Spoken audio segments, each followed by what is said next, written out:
Hi friends, நாளைக்கு வந்துட்டு பாண்டியன் ஸ்டோர்ல என்ன மாதிரியான ட்விஸ்ட் நடக்க போகுது அப்படின்னாச்சுன்னா, நம்ம ராஞ்சி வந்துட்டு நம்ம கதிருக்கு எப்படியாட்டு பெரிய முதலாளி ஆக்கிரணும், அவன் வந்து வாழ்க்கையில வந்துட்டு உருப்படணும் அப்படின்னு சொல்லிட்டு 10 லட்சம் ஒரு டான்ஸ்க்கு காம்படிஷனுக்கு சேரணும் அப்படின்னு சொல்லிட்டு தனியா பொட்டி பொடுக்கையெல்லாம் எடுத்துட்டு மாமாவோட அத்தையோட பெர்மிஷன் இல்லைனாலும் போங்கப்பா, எனக்கு வந்துட்டு வாழ்க்கையில நான் என்னோட கதிர் வந்துட்டு முன்னேறது தான் வந்து முக்கியம் அப்படின்னு சொல்லிட்டு அவங்களும் கிளம்பி போயிருந்தாங்க. நம்ம கதிர் வந்து என்னோட பேச்ச வந்து மதிக்காம போயிட்டாரு அப்படின்னு சொல்லிட்டு செம கடுப்புக்கோ இருந்தாலும் என்னடா பண்றது, நமக்காக எல்லாம் அந்த பொண்ணு போச்சு அப்படின்னு சொல்லிட்டு போன் பண்ணி கேட்கிறாரு. என்ன ராஜு, எதுவும் பிரச்சனை இல்லையே, எப்படி இருக்க அப்படின்னு கேட்கையும் இதுவரை ஒரு பிரச்சனை இல்லை அப்படின்னு சொல்றாங்க. ஆனா ராஜிக்கு வந்துட்டு பெரிய பிரச்சனை, பெரிய ஆப்பே வந்துட்டு காத்திருக்குன்னு சொல்லலாம்.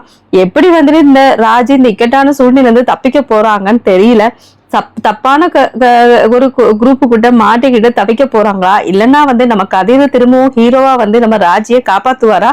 இனி அடுத்த எபிசோட்ல பார்க்கலாம். அது வரைக்கும் tata, bye bye, see you.